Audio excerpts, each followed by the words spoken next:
Welcome back to the channel. Today we're going to chat with you about our tri-fuel generator. We're preparing to live off-grid someday in North Idaho. We are not sponsored by Duramax. We just really wanted to share what things we are doing in order to prepare to live off-grid. We found that this rated as one of the top generators for 2022, so we're pretty excited to share it with you guys. This generator is going to help us have a backup power source when maybe our batteries are not charging from the solar as much as we need. So this tri-fuel Duramax has a 13,000 peak watt hours on gasoline, 10.5 on the running watts. The propane's 12,000 and 9,500, and the natural gas is 8,510. So it's a great option for us to charge our batteries up when we get low solar, as well as running our trailer while we're building and putting together the solar system. So I wanted to do an unveiling today. I've already started unboxing it, obviously, but I figured we'd share this with you. So it comes with the Start Here package.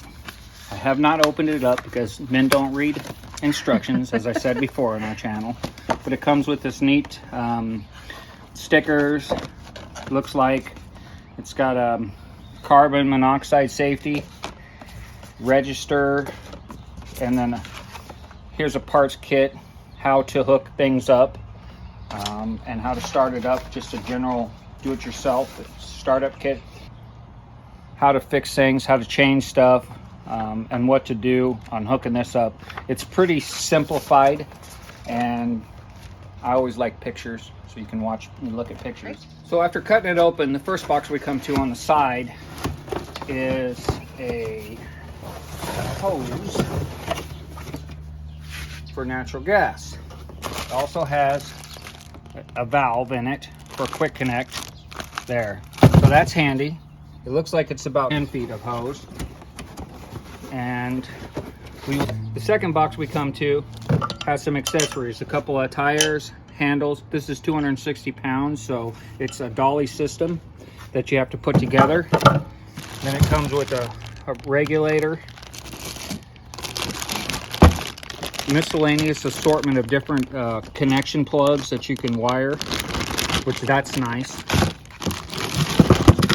Stand brackets for the other side, and then another valve that you can hook up to. I believe this one's for the propane. So fill valve, tube, nuts and bolts kit, and it looks like a tool kit.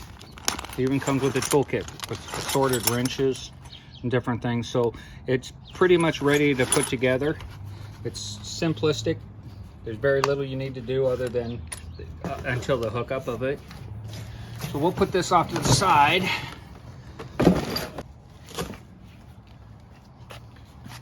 I normally like to keep the box, but this thing being 260 pounds without wheels on it makes it awful difficult.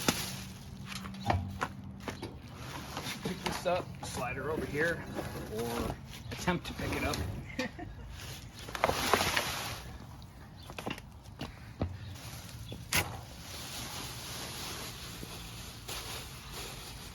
One of the things I liked about this system alone was it has a remote start. It can be wired also in series to be able to kick on at a certain, when your batteries go down to a certain level, it'll kick on and charge them back up automatically as long as you have fuel in it. Then you go from there.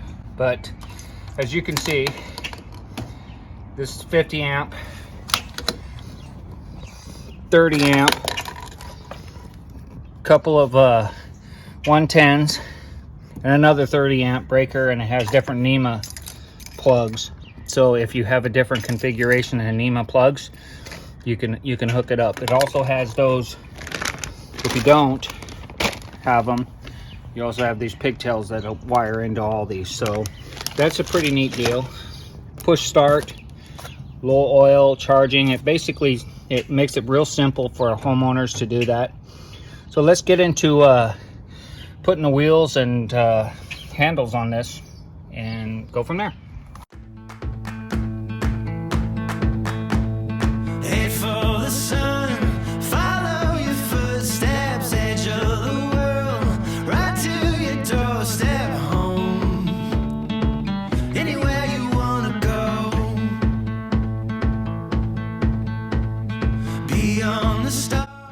one of the things it calls for is to remove the bright braces down below. They're put in place for shipping. So we're not going to do that now because we have to haul this thing all the way up to Idaho, and I want to keep everything intact.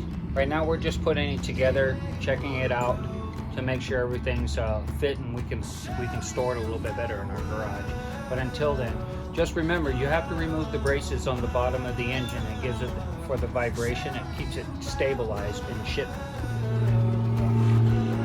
Now it calls for the smallest washer. They give you 6 washers total, 2 small ones and 4 large ones, and then go for your wheels. So you put the smallest washer in on the threaded side, you slide it through, you take the nut on the back side,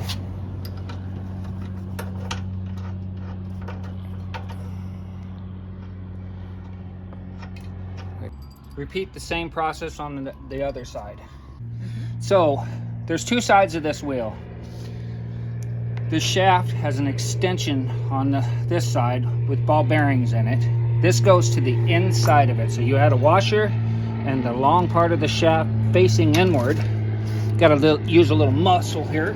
Pick it up, slide it on, make sure it's secure. Then you add the washer to it like that.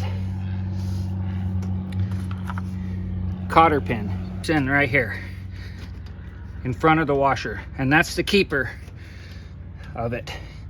One of the things that they do not provide in this kit that I think would be necessary is having a pair of needle nose pliers, because you have to bend this cotter pin. Once you get it in, you have to bend it up to keep this washer and the wheel from falling off. That's the whole process of it. So I'm going to push it down, get it all the way in like that, and give it a little love. And then you repeat the process on the other side. Now it says put the wheels on first before the handles, but I put the handles on first because I thought that I could use it to jockey it around a little bit better. And I learned from putting a few wheelbarrows together and different things like that it always is handy to have some leverage. And these feet, being at 260 pounds, these feet got to slide up underneath. There's 2 holes in the frame here where they slide up underneath, and then your nuts go on to lock them in place. So I like to be able to have the handles so I can have leverage to pick this up, being 260 pounds. So I can just pick it up and slide my feet brackets underneath like that. And now it's all a matter of just tightening the bolts. Outrun the dark, keep our eyes open, mountains we cross, sail every ocean, no. Anywhere you wanna go, I'll show you my world, show you my world. Thanks for joining us today. If you haven't already, go back and take a look at some of our other videos. Don't forget, be loving and kind. Have a great day, everyone.